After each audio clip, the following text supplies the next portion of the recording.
como ayer, es Jesús que camina con su pueblo y se acerca como uno más, un compañero de camino. Somos un pueblo que camina. Un espacio de las comunidades laicales de la Diócesis de Latacunga, donde todos nos escucharemos a la luz del Catecismo de la Iglesia que ilumina nuestro camino. Somos un pueblo que camina. Ya estoy aquí. Vamos, Pedro, apresurémonos. Gracias por venir. Muy buenas tardes, amigos y amigas de Radio Latacunga en Ecuador. Bienvenidos a esta nueva transmisión de su programa Un Pueblo que Camina. Este es un espacio radial de los movimientos laicales de la Diócesis de Latacunga, donde se comparten reflexiones, motivaciones y sobre todo se estudia el catecismo de la Iglesia Católica. Se transmite todos los días sábados a partir de las 18 horas a través de Radio Latacunga y por las redes sociales, bajo la conducción de su amigo y servidor Juan Zorrilla. Nuestros amigos que en este momento no pueden sintonizar Radio Latacunga AM, luego pueden dirigirse al canal de Radio Latacunga en Facebook o al canal del Consejo Diocesano de Laicos-Latacunga en YouTube. Allí tenemos más de 200 videos con enseñanza del Catecismo de la Iglesia Católica. Hoy tenemos desde Georgia, Estados Unidos, la presencia virtual del Padre Tomás Agustín Peroch.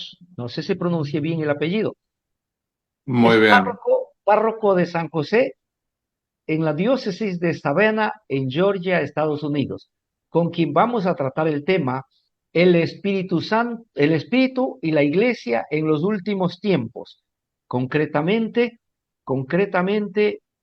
el tema el Espíritu Santo y la Iglesia. Expresamos nuestro agradecimiento al señor obispo, Monseñor Giovanni Paz, al padre Guido Mise y a Radio Latacunga que hacen posible este programa. Padre Tomás, muy buenas tardes, bienvenido a Un Pueblo que Camina. Muchas gracias y gracias por invitarme. Es un gusto estar aquí y gracias a todos los que nos están escuchando y a todas las personas que lo escucharán más adelante. Perfecto, gracias a usted. Como siempre, tratamos que nuestra audiencia conozca primero a nuestro invitado. Padre, por favor, ¿nos puede usted compartir su testimonio de vida, de dónde es, dónde trabaja, qué hace para la iglesia o dentro de la iglesia? Por favor. ¿Cómo no? Sí, yo nací en Buenos Aires, Argentina, y, y estuve en el seminario a partir de los 18 años. Es como que Dios me llamó de muy jovencito. Y Dios me llevó por varios países porque fui misionero en muchísimos países. Estuve como misionero en Groenlandia, en Islandia, en Dinamarca y finalmente Dios me llevó a Roma, a la Roma Eterna, donde hice mis estudios. Y bueno, de Roma pasé a los Estados Unidos y aquí estoy en estos momentos. Aquí estoy desde hace ya 6 años. Y bueno, ante todo puedo decir que soy un servidor. Digamos, siempre me defino así, como un servidor, eh, sacerdote del Altísimo, del Dios Altísimo, indignamente, pero como nuestro Señor Jesucristo nos enseña, somos siervos inútiles que hacemos lo que tenemos que hacer y bueno, yo le agradezco al Señor por haberme llamado al sacerdocio. Y bueno, mis actividades principales son la docencia, soy profesor de los seminaristas de la Sociedad de Vida Apostólica San Elías y también soy párroco acá en San José y me dedico mucho a todo el tema de docencia y el tema parroquial, el tema misional en la parroquia. Entonces, básicamente esa es la misión que el Señor me ha encomendado. Puedo agregar que vengo de una familia, tengo una hermana religiosa también y tengo un hermano que está casado y tiene un hijo. Entonces, mis padres fueron siempre profundamente católicos, de las familias católicas a veces nacen las vocaciones. Y bueno, estoy agradecido al Señor por todas sus gracias y pese a mi indignidad por haberme llamado a esta vocación y haberme llamado a seguirlo más de cerca, ¿no? Padre, parece que usted también tiene una gran presencia en las redes sociales. Sí, sí, sí, esa fue otra misión que el Señor me encomendó. Yo empecé con Facebook, empecé algo más familiar, más para la familia, y después se me fue agregando gente hasta tener, bueno, una cierta cantidad de seguidores. Y bueno, ahí es cuando poco a poco fui abriendo otras redes sociales como YouTube y también como X.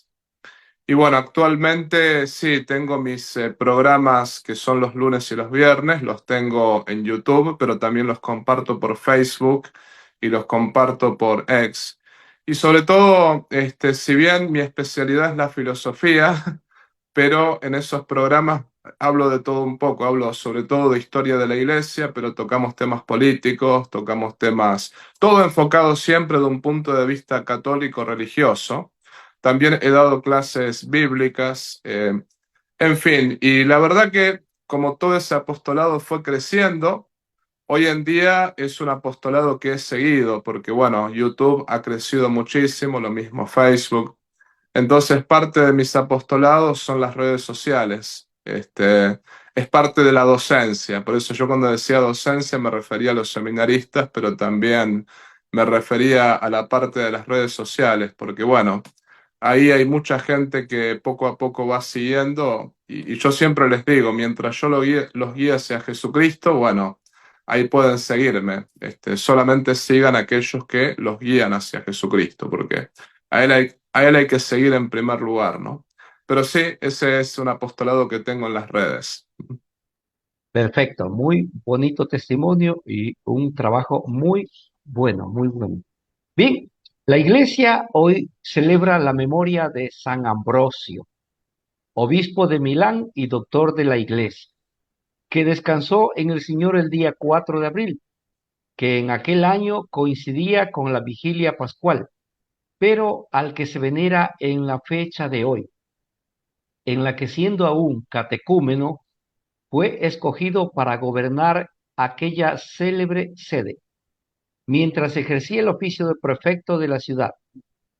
Verdadero pastor y doctor de los fieles, ejerció preferentemente la caridad para con todos, defendió valerosamente la libertad de la Iglesia y la recta doctrina de la fe en contra de los arrianos, y catequizó el pueblo con los comentarios y la composición de himnos. Esto en el año 397. La cita bíblica que se ha escogido para hoy está tomada del Evangelio de San Juan, capítulo 14, verso 26. Dice, el defensor, el Espíritu Santo que enviará el Padre en mi nombre, les enseñará todo y les recordará todo lo que yo les he dicho.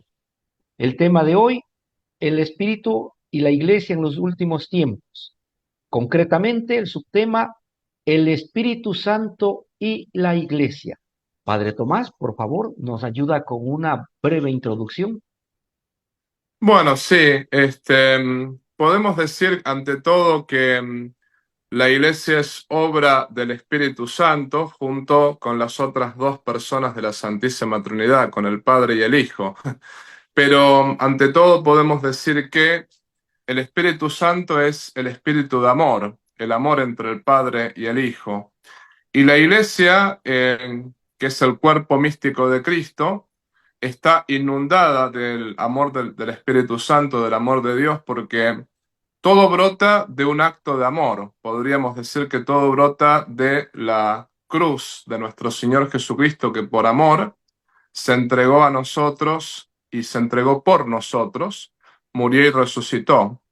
Y es como que el Espíritu Santo es la tercera persona de la Santísima Trinidad que alienta a los mártires a dar la vida por Jesucristo, alienta a los doctores de la Iglesia a hablar con sabiduría sobre las verdades de fe, alienta a los sacerdotes a consagrarse a Dios y buscar la salvación de las almas, alienta a los monjes a poder rezar, trabajar y orar y así entregar su vida a Dios.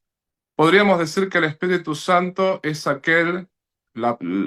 un solo Dios, pero la tercera persona de la Santísima Trinidad, que inspira a cada cristiano a seguir más de cerca a Jesucristo.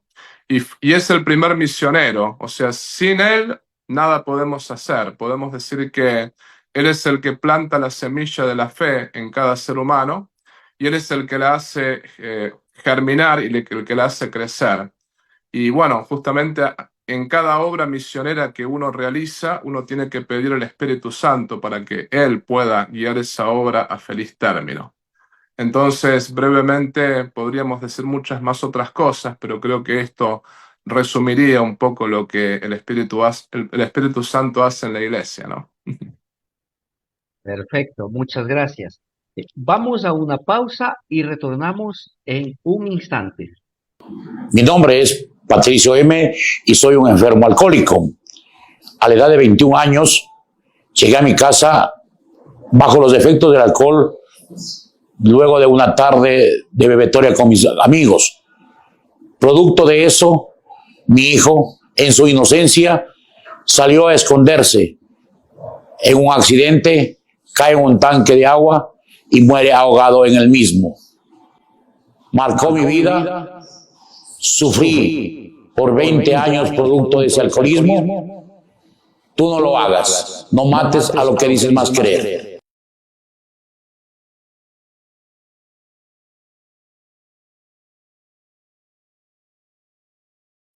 Amigos, estamos nuevamente con ustedes, continuando con el programa Un Pueblo que Camina. Nuestro invitado de hoy, el padre Tomás Agustín Veroch, párroco de San José, en la diócesis de Savannah, en Georgia, Estados Unidos, con quien estamos tratando el tema el Espíritu Santo y la Iglesia en los últimos tiempos, concretamente el subtema el Espíritu Santo y la Iglesia, numerales 737 y hasta el 741 del Catecismo de la Iglesia Católica. Nuestro agradecimiento al señor obispo, Monseñor Giovanni Paz, al padre Guido Mise y a Radio Latacunga que hacen posible este programa. Voy a dar lectura al primer numeral, el 737, para su análisis y comentarios. Dice: la misión de Cristo y del Espíritu Santo se realiza en la Iglesia, cuerpo de Cristo y templo del Espíritu Santo. Esta misión conjunta asocia desde ahora a los fieles de Cristo en su comunión con el Padre, en el Espíritu Santo. El Espíritu Santo prepara a los hombres, los previene por su gracia para atraerlos hacia Cristo, les manifiesta al Señor resucitado, les recuerda su palabra y abre su mente para entender su muerte y su resurrección. Les hace presente el misterio de Cristo, sobre todo en la Eucaristía, para reconciliarlos, para conducirlos a la comunión con Dios, para que se den mucho fruto. Padre Tomás, por favor, ayúdenos con sus comentarios y explicación. Sí, ciertamente. Bueno, es importante entender ante todo que el Espíritu Santo es aquel que guió a la iglesia desde el inicio. Por ejemplo, cuando uno se pregunta qué pasó con los apóstoles en la última cena, empezando por ahí, ¿no? En la última cena lo que ha sucedido fue que Cristo rezó sobre los apóstoles, los ordenó, los consagró obispos, también les dio su preciosísimo cuerpo, sangre, alma y divinidad por primera vez. Sucedieron tantas cosas y uno dice, bueno, ¿qué sucede después de la última cena? Judas lo traiciona, después por otra parte Pedro lo niega 3 veces ante una sirvienta y todos los otros apóstoles se escapan. el único que queda es San Juan al pie de la cruz. Entonces uno dice, bueno, ¿qué pasó? No fue suficiente la oración de Jesucristo, la Eucaristía, la consagración episcopal. Y es que realmente podemos decir que los apóstoles algo les faltaba en esos momentos, algo no tenían, al punto tal que inclusive podríamos decir, Cristo resucita y Cristo se muestra hacia ellos. Y aún así, hasta que Cristo no come un pedazo de pescado, delante de ellos no creen que era Él, pensaban que era un fantasma. Entonces, Cristo tiene que comer delante de ellos. Y aún así, cuando ya lo vieron a Cristo resucitado, lo ven a Cristo ascender a los cielos, ven todo eso, pero no salen a predicar el Evangelio rápido. Y algo sucede en Pentecostés, justamente, algo sucede, algo muy especial. En el momento que en Pentecostés los apóstoles reciben el Espíritu Santo, es como que hay el día a la noche o de la noche al día. Hay un cambio brutal. O sea, Pedro en su primer discurso convierte 3.000 personas y después predican ante el Sanedrín, predican ante los fariseos, no tienen miedo de morir mártires, no tienen miedo de dar la vida por Jesucristo. Entonces ahí uno puede decir que lo que le faltaba a los apóstoles al inicio es este Espíritu Santo, este Espíritu de Dios.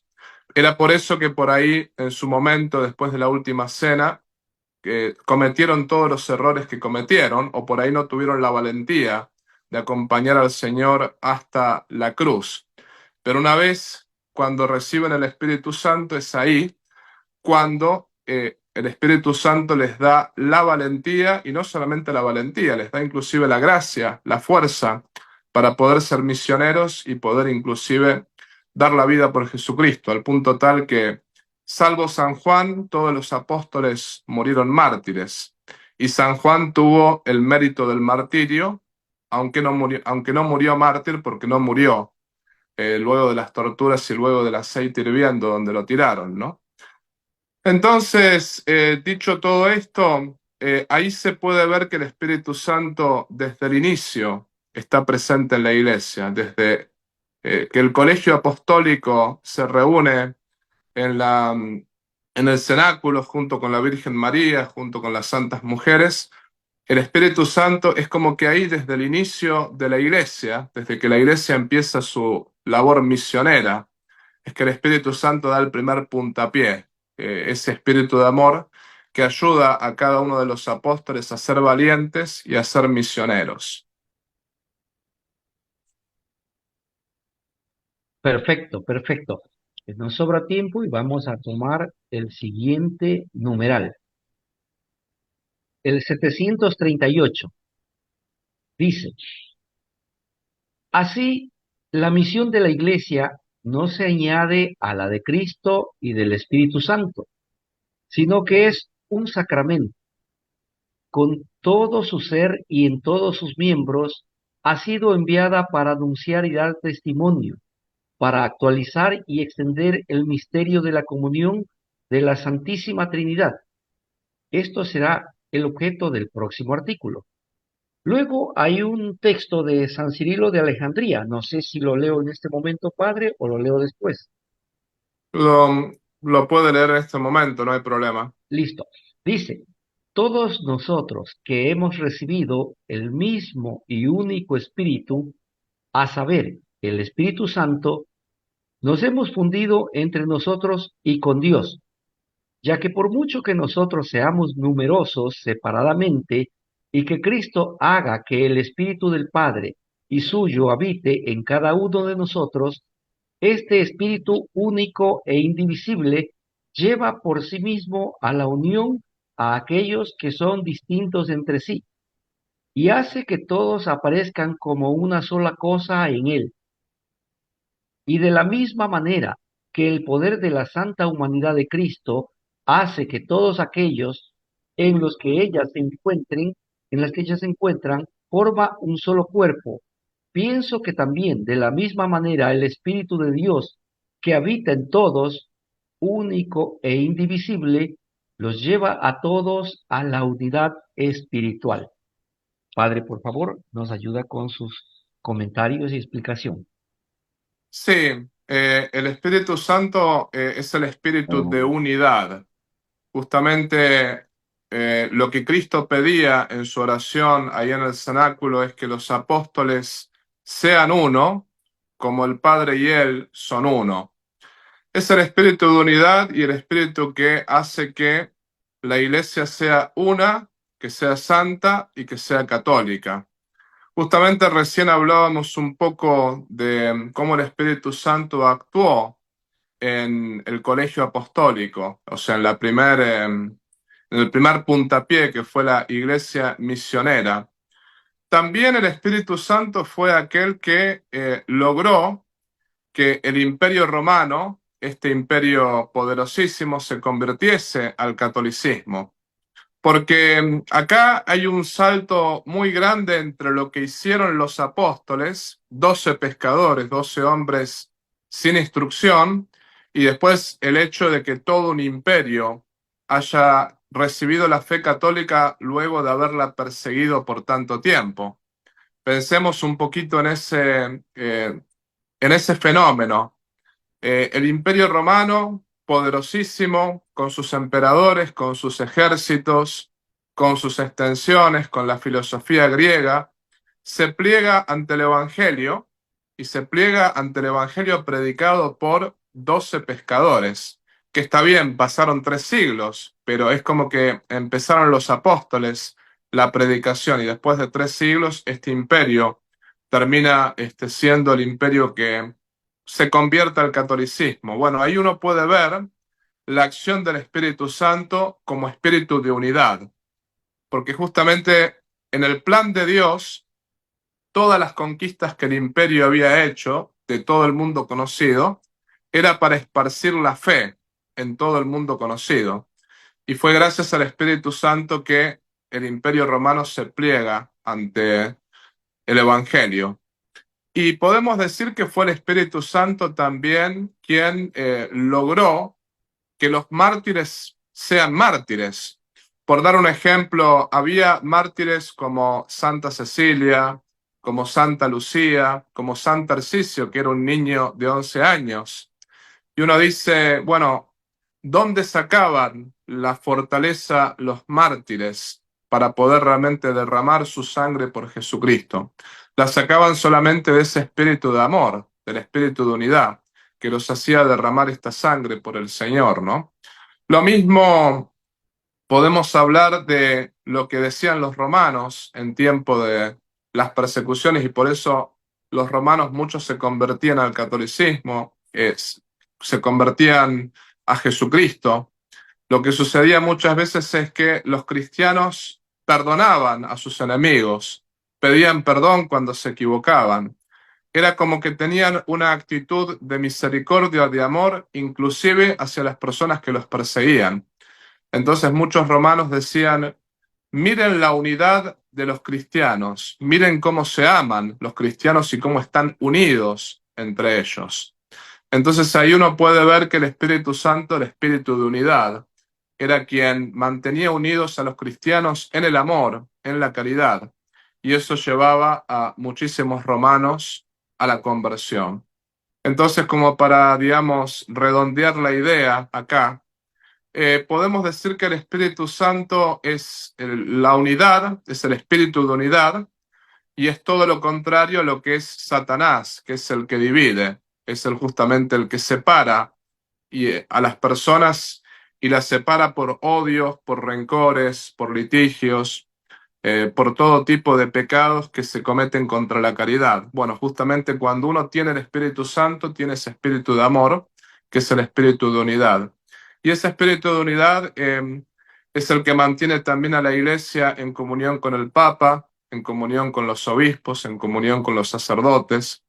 Es como que ese espíritu de unidad nos mantiene en comunión con Jesucristo a través de los sucesores de los apóstoles y sobre todo a través de el sucesor de Pedro, que es el sumo pontífice, el Papa.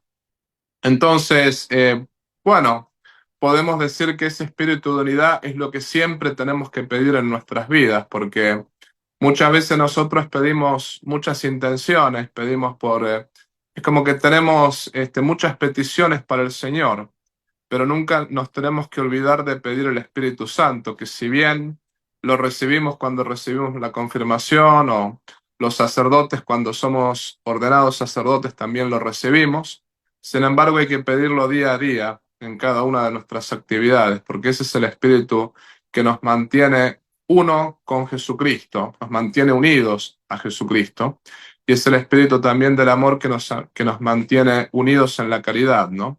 Unidos en la gracia. Perfecto, muchas gracias. Vamos a una pausa y retornamos en un instante. No se vaya, por favor. Mi nombre es Alexa. Por andar en el consumo del alcohol terminé en una cama del hospital ya que por mi inconsciencia me contagié de COVID, a lo cual las dolencias fueron demasiado fuertes en mi cuerpo y tuve que pedir auxilio. Mi manera de beber me llevó a eso. El día de hoy yo le pediría a la comunidad en sí de que se dé cuenta de que andar bebiendo en una calle no es seguro de nada.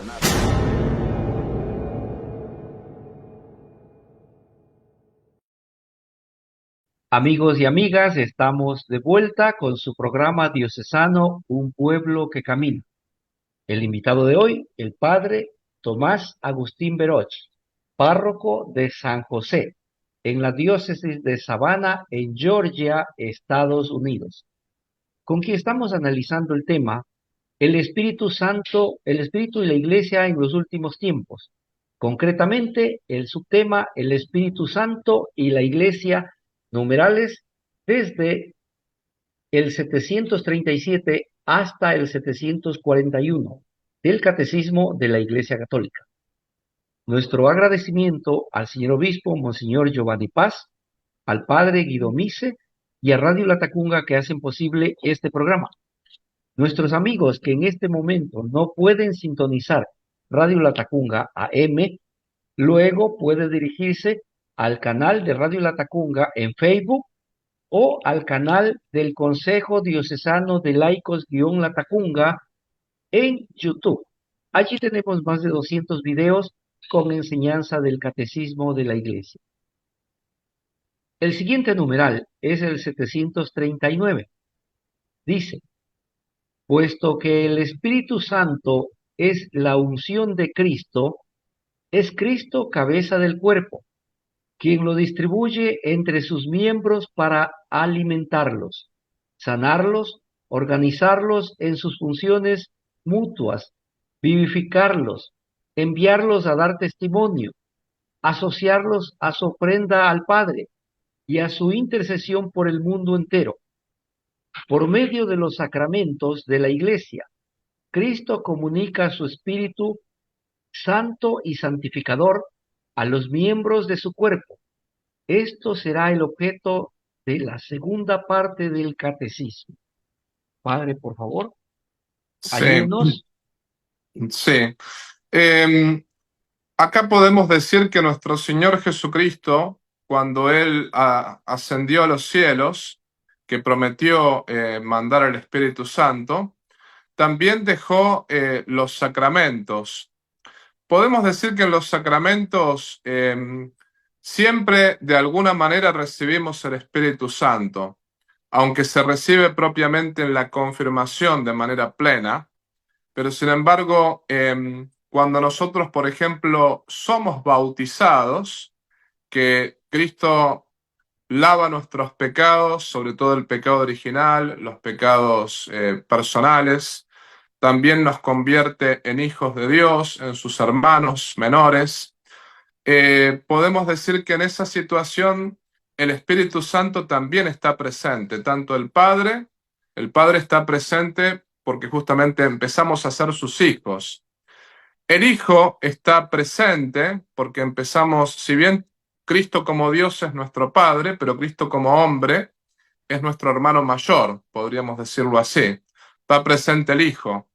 Y también está presente el Espíritu Santo, sobre todo en la unción con el Santo Crisma, donde nos configuramos a Cristo sacerdote, Cristo profeta y Cristo rey, porque es el Espíritu Santo quien dio el primer puntapié a la iglesia primitiva, como bien nosotros lo sabemos. Eso por un lado. Después, cuando nosotros recibimos la Eucaristía, nosotros obviamente que recibimos a la segunda persona de la Santísima Trinidad, a Jesucristo. Pero no nos tenemos que olvidar que si bien son tres personas distintas, es un solo Dios. Cuando se lo recibe a Cristo, también se lo recibe al Padre y al Espíritu Santo. A Cristo ahí lo estamos recibiendo además de como Dios, como hombre, con su sangre y con su cuerpo. Pero también en la recepción de la Eucaristía es que nosotros estamos recibiendo el Espíritu Santo. Y podemos decir que en la confirmación es justamente la confirmación de nuestro bautismo. Cuando nosotros muchas veces somos bautizados de bebés y no tenemos la posibilidad de hablar por nosotros mismos. Esa confirmación es la confirmación del bautismo, donde se recibe plenamente al Espíritu Santo y se lo recibe de manera que nos convertimos en soldados de Cristo. Estamos dispuestos a morir por Él, si fuese necesario. Y obviamente recibiendo el Espíritu Santo, que es Dios, se recibe el espíritu de amor, que es el amor entre el Padre y el Hijo, el espíritu trinitario. Y podemos decir que también los esposos reciben el Espíritu Santo cuando se casan por iglesia. Por eso es tan importante casarse por iglesia. Hay gente que pregunta, bueno, ¿qué diferencia hay entre estar casado por iglesia y no estar casado? Bueno, la gran diferencia es que no estando casado por iglesia no se tiene ese sello del Espíritu Santo, del amor entre los esposos que se aman según Dios. Cuando hay amor humano, el amor humano puede fallar en cualquier momento. En cambio, cuando ese amor está sellado por el amor de Dios, como que Dios nos da a través del Espíritu Santo, a través del Espíritu del amor, ¿no? Un montón de dones y un montón de gracias para cumplir bien la misión de esposo, de esposa, de papás. Como que es como, yo siempre la explicación que doy aquí a los esposos es: no recibir el sacramento del matrimonio es como negarse a recibir, es peor que negarse a recibir un cheque de 100 millones de dólares. O sea, uno no se negaría a recibir ese cheque si pudiese recibirlo. Bueno, allí uno se está negando de alguna manera a recibir el Espíritu Santo, que vale mucho más que el dinero. Es aquel que realmente puede guiarnos hacia la salvación eterna, hacia la salvación del paraíso. Y también podemos decir que el Espíritu Santo actúa en el orden sagrado, en los sacerdotes. Cuando somos ordenados sacerdotes, somos configurados a Cristo, sumo y eterno sacerdote, que es la segunda persona de la Santísima Trinidad. Y Cristo, como se lo concedió a los apóstoles que eran los primeros obispos, Cristo le concede el Espíritu Santo a los apóstoles para su misión, y se lo concede también a los obispos y sacerdotes para poder dar gloria a Dios y buscar la salvación de las almas. Y también el Espíritu Santo se recibe cuando uno se va a confesar. Es como que ahí el sacerdote, que en realidad es Cristo a través del sacerdote, dice: yo te absuelvo en el nombre del Padre y del Hijo y del Espíritu Santo. O sea, el Espíritu Santo ahí nos da la gracia para evitar el pecado, para vivir en gracia, si uno realmente el sacramento lo recibe con fe. Y también con la unción de los enfermos, que la unción de los enfermos por lo general es para las personas que están débiles, están enfermas o están ancianas o se están muriendo. Ahí es como que el Espíritu Santo, el Espíritu de amor, además de concederles el perdón de los pecados a través del sacramento de la confesión, después esta unción, el Espíritu Santo, tiene una función importante en cuanto que si la persona debe seguir viviendo, es el Espíritu Santo quien le cura el cuerpo, si eso ayuda a la salvación del alma. Y si no, el Espíritu Santo ayuda a esa persona a tener una santa muerte para poder alcanzar la salvación eterna. Dicho todo esto, podemos decir que Cristo nos dejó los sacramentos sobre todo para transmitirnos su gracia, a través del Espíritu Santo, a través del Espíritu de amor. Ahora, la pregunta que alguno se podrá hacer con respecto a esto es, ¿qué sucede que realmente muchas personas reciben los sacramentos y después no practican o por ahí después no siguen con su vida de fe? Acá lo que hay que decir es que el Espíritu Santo actúa si uno realmente está abierto a su gracia. Si uno realmente está abierto a la gracia de Dios, el Espíritu Santo actúa, pero el Espíritu Santo no fuerza nuestra libertad. Es decir, simplemente lo que hace el Espíritu Santo es golpear la puerta de nuestra alma y decir, bueno, yo quiero entrar. Si me dejas entrar, yo puedo hacer muchos milagros en tu vida, pero déjame entrar, porque también está la libertad de la persona. O sea, el Espíritu Santo como que no fuerza nuestra voluntad ni fuerza tampoco la libertad de la persona, y cada ser humano puede elegir entre Dios o puede elegir alejarse de Dios también. Pero justamente creo que la analogía que podemos hacer aquí es, si tenemos un fuego enorme, ¿no? Y uno está en medio del Antártico, y uno dice, bueno, si me alejo de ese fuego me congelo.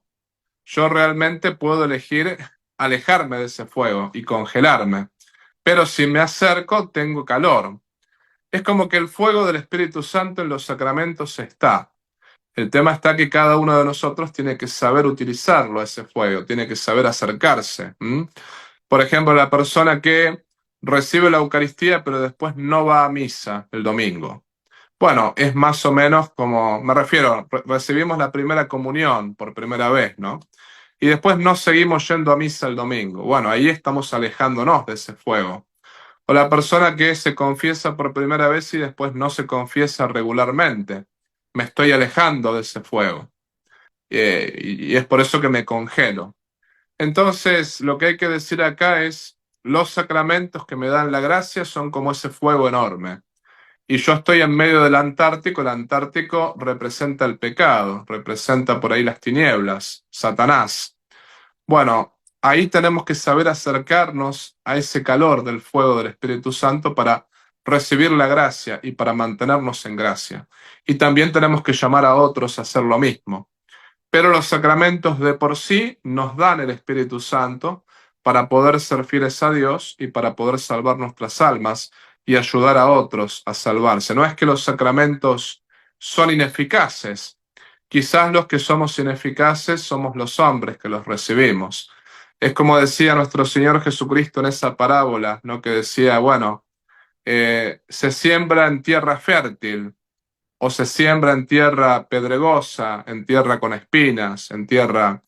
Bueno, en fin, cuando hay tierra fértil, se da fruto un 100, 60, 30%. Bueno, tenemos que buscar ser tierra fértil. O sea, nosotros mismos no tenemos que poner esos obstáculos, esas espinas, esas piedras, porque justamente ahí el Espíritu Santo es, sin forzar nuestra libertad, nos dice, yo quiero entrar, me tienes que dejar entrar a tu alma, tienes que acercarte a mi fuego para que yo pueda abrazarte con mi calor.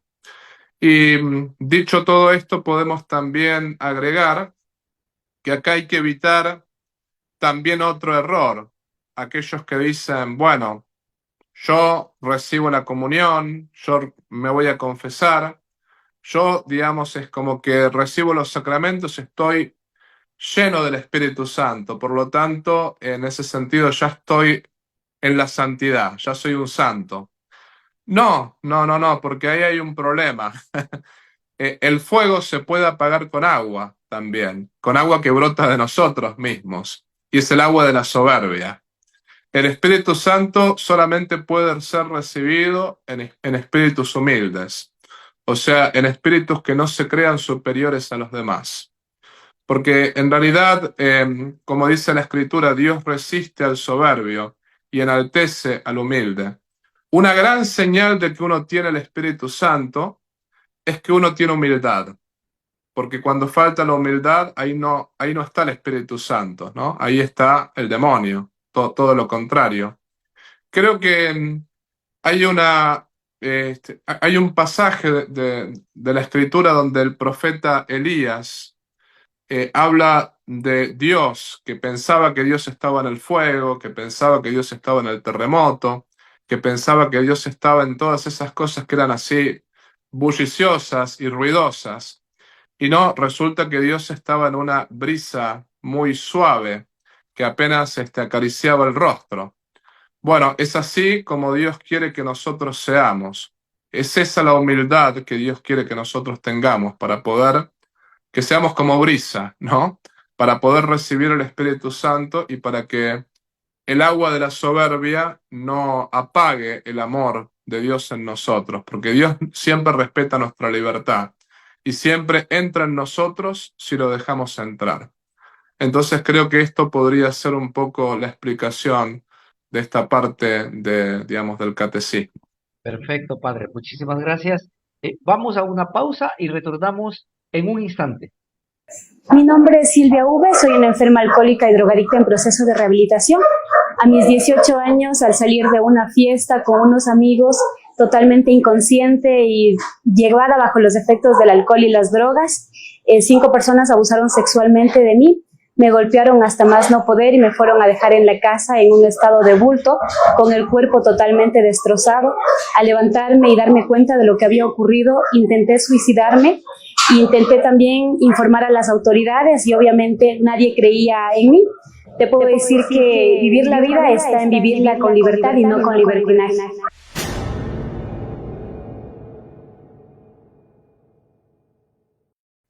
Estamos de vuelta, amigos, con su programa diocesano Un Pueblo que Camina.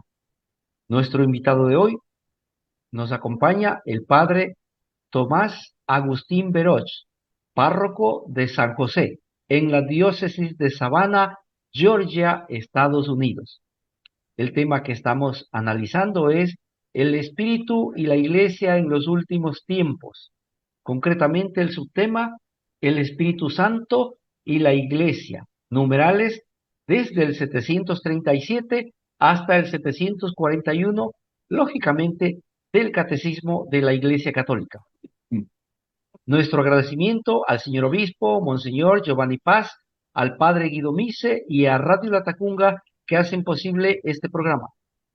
Nuestros amigos que no pueden sintonizar en este momento Radio Latacunga AM, luego se puede dirigir a Facebook y busque Radio Latacunga y ahí va a encontrar este material. O va a YouTube y busca el canal Consejo Diocesano de Laicos-Latacunga y allí va a encontrar este material y más de 200 videos con enseñanza del Catecismo de la Iglesia Católica. El siguiente numeral, el 740, dice: estas maravillas de Dios, ofrecidas a los creyentes en los sacramentos de la Iglesia, producen sus frutos en la vida nueva. En Cristo, según el Espíritu, esto será el objeto de la tercera parte del Catecismo. Padre, por favor, ayúdenos con su explicación. Sí, digamos que de parte del Espíritu Santo, cuando uno lo recibe de manera sincera y de manera honesta, el Espíritu Santo es como que se recibe con ciertos dones y se recibe también con no solamente ciertos dones, sino ciertos frutos. Por mencionar, digamos, algunos de los dones que el Espíritu Santo nos deja, uno, por ejemplo, es el don de ciencia, que es uno de los dones importantes que nos ayuda a acceder al conocimiento, ¿no? Como que es la luz invocada por el cristiano para sostener la fe del bautismo. Es como que a veces cuando uno piensa en el don de ciencia, uno se acuerda de algunas partes de la Escritura que uno dice, bueno, pero en realidad Dios le da la ciencia, más bien dicho, Dios revela sus secretos a los humildes y no a los sabios. Acá no hay que cometer el error de interpretar eso literalmente. Para Jesucristo el sabio, según el mundo, es el problema, pero no el sabio según Dios. Por ejemplo, Santo Tomás de Aquino era considerado el más santo entre los sabios y el más sabio entre los santos, porque justamente su sabiduría no era nada comparado con su humildad, justamente lo que hablábamos recién de la humildad. Él era un hombre o el hombre más inteligente de su tiempo. Sin embargo, cuando no entendía algo, metía la cabeza dentro del sagrario y él se daba cuenta que tenía que someter su inteligencia ante el misterio. Entonces, nuestro Señor Jesucristo no está diciendo que no tengamos que estudiar, que no tengamos que tener ciencia, porque ese es un don del Espíritu Santo. Nuestro Señor Jesucristo y también los santos, con su ejemplo, nos dicen que tenemos que saber someter nuestra inteligencia ante el misterio y tomar la ciencia que viene de Dios y no la ciencia que viene de los hombres, que viene del mundo, que muchas veces es una ciencia que nos hace más soberbios. Eh, Después podríamos hablar también que el Espíritu Santo mismo nos da dones como los dones de consejo. Cuando una persona sabe ser humilde y sabe someter su inteligencia ante el misterio, luego también sabe aconsejar, sabe justamente darle a la persona el consejo necesario que tiene que recibir en este preciso momento. Sabe hablar cuando tiene que hablar y sabe callar cuando tiene que callar. Este don de consejo es el don que se le da, por ejemplo, a los sacerdotes en el confesionario, a los padres para educar a sus hijos, muchas veces. Y después está, por decirlo así, otro de los dones que el Espíritu Santo nos da es el don de fortaleza. Este es un don muy necesario para el martirio y también para superar pruebas difíciles en nuestras vidas. También la perseverancia en la fe, porque hay que perseverar en la fe todos los días. Hay veces que perseverar en la fe no es fácil, porque tenemos muchos ataques a la fe en los medios de comunicación, hay muchos ataques en las universidades. Bueno, el don de fortaleza que nos da el Espíritu Santo nos hace perseverar en la fe hasta la muerte. Después, el Espíritu Santo nos da otros dones como el don de inteligencia, que es el don de inteligencia se distingue del don de ciencia en cuanto a la contemplación. Este don lo tienen sobre todo las personas que son contemplativas, los monjes o por ejemplo las monjas de clausura, que dedican su vida a la oración. Es la contemplación de la verdad, la contemplación del Dios uno y trino. Es decir, cuando uno recibe este don, uno recibe gracias especiales para poder rezar, para poder contemplar las verdades de fe. Después, también el Espíritu Santo podemos mencionar el don de sabiduría, el don de piedad, el don de temor de Dios. Son todos dones que el Espíritu Santo nos da para que nosotros podamos caminar hacia el cielo, caminar hacia el paraíso. Entonces, dicho todo esto, tenemos que siempre pedir al Espíritu Santo y tenemos que sobre todo pedirle al Espíritu Santo el don que nosotros necesitamos. Por ejemplo, cuando nosotros tenemos que tomar una decisión difícil en nuestra vida, que realmente no sabemos qué decisión tomar, es bueno pedir el don de sabiduría para saber realmente qué hacer en cada momento particular de nuestra vida, ¿no?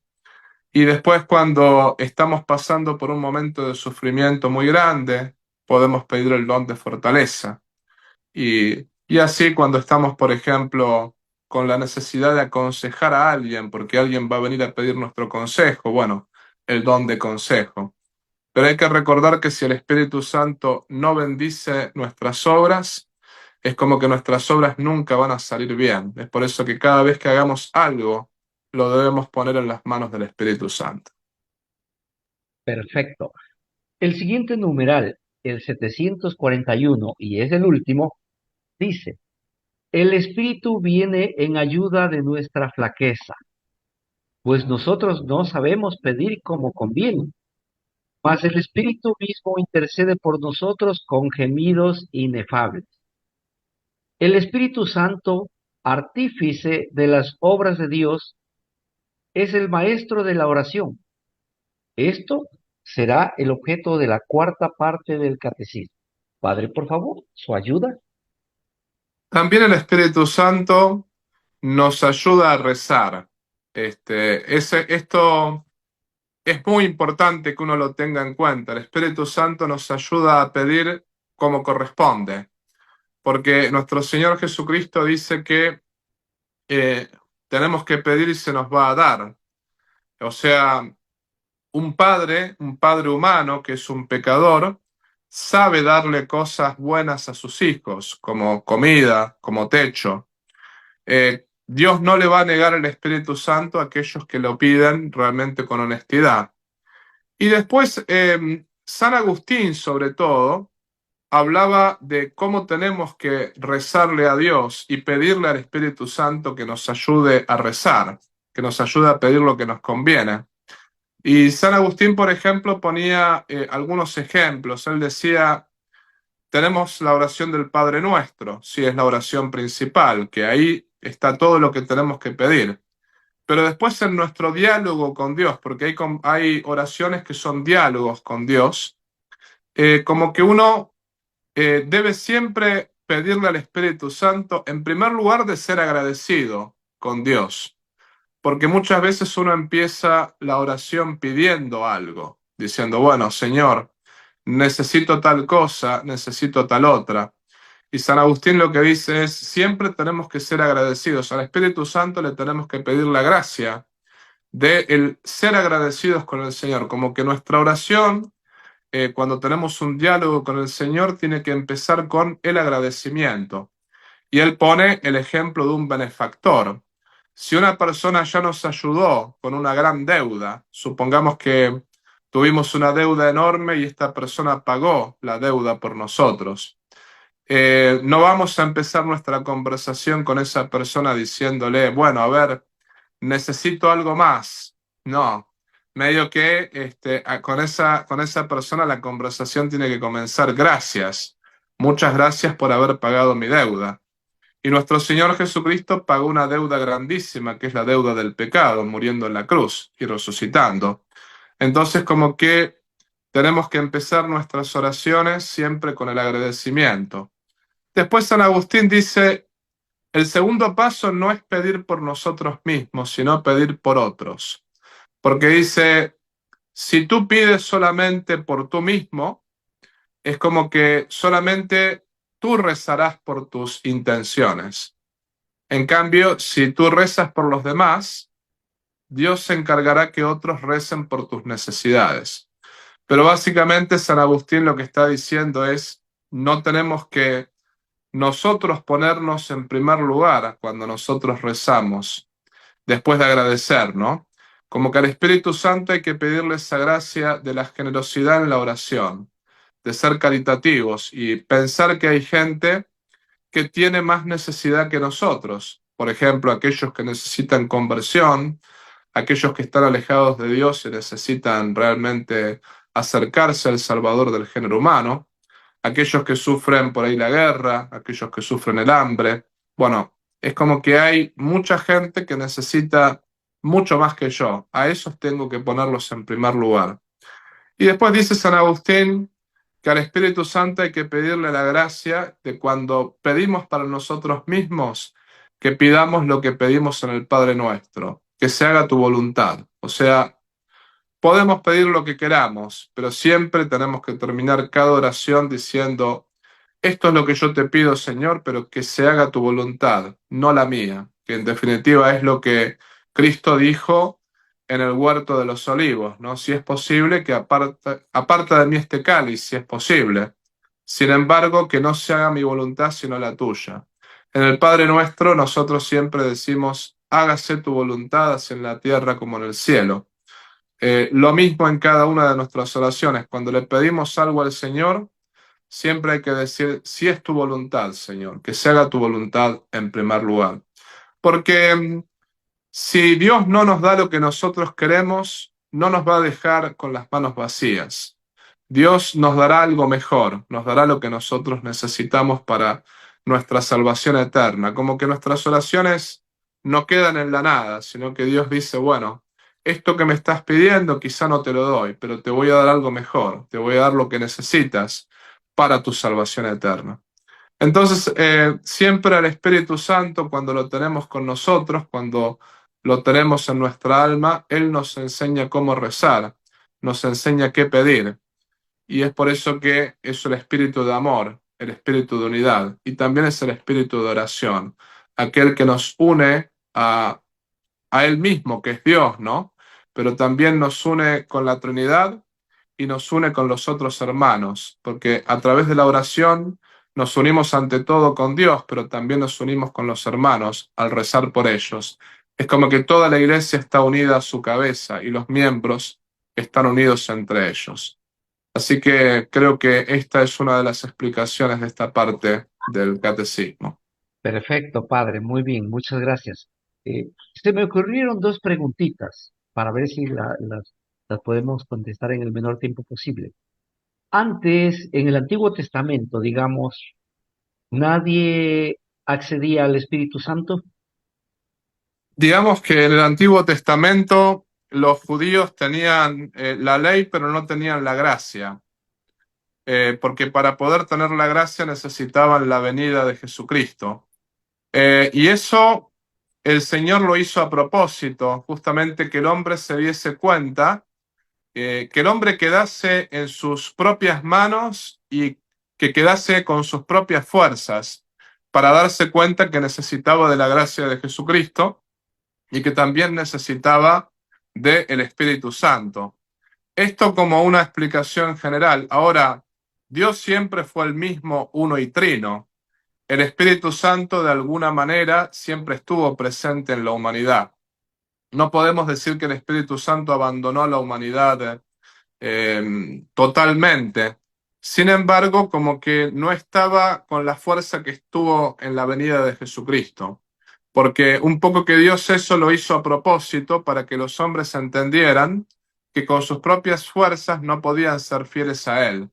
En cambio, cuando el hombre se vio realmente con la ley, pero sin la posibilidad de cumplirla, porque realmente todos pecaban muchísimo, entonces con la venida de Jesucristo en la plenitud de los tiempos, lo que sucede ahí es que Cristo dice, bueno, ustedes ahora recibirán el abogado, que el abogado les explicará todo, algo que no lo habían recibido en su plenitud antes. Entonces, esa es un poquito la explicación, ¿no? Digamos que los hombres que se salvaron antes en el Antiguo Testamento se salvaron por los méritos de Jesucristo que iba a venir. Y los hombres que se salvan ahora se salvan por los méritos de Jesucristo que ya vino y por estos medios que Cristo nos dejó, que entre ellos está el Espíritu Santo, que es el Espíritu de amor. Perfecto, increíble, maravilloso. Muy bien, la otra preguntita es, nosotros en los sacramentos recibimos el Espíritu Santo. ¿Hay límite de la, podríamos decir, de la cantidad de Espíritu Santo que podemos recibir? No hay límite porque el Espíritu Santo es Dios y el Espíritu Santo es ilimitado en ese sentido. No hay límites en la caridad, por ejemplo, cuando uno dice todos los excesos son malos, bueno, el exceso de Dios no, y el exceso de la caridad tampoco, no hay límite. El Espíritu Santo entra en nosotros en la medida que nosotros no le pongamos obstáculos y en la medida que nosotros no le hagamos fuerza, porque siempre el Espíritu Santo respeta nuestra libertad. Es como que entra en nosotros en la medida que nosotros queramos recibirlo. Por dar un ejemplo, que me parece que es un ejemplo patente, una vez yo hablando con un joven, el joven me decía, padre, que Dios me pida lo que quiera, pero que no me pida la vocación sacerdotal.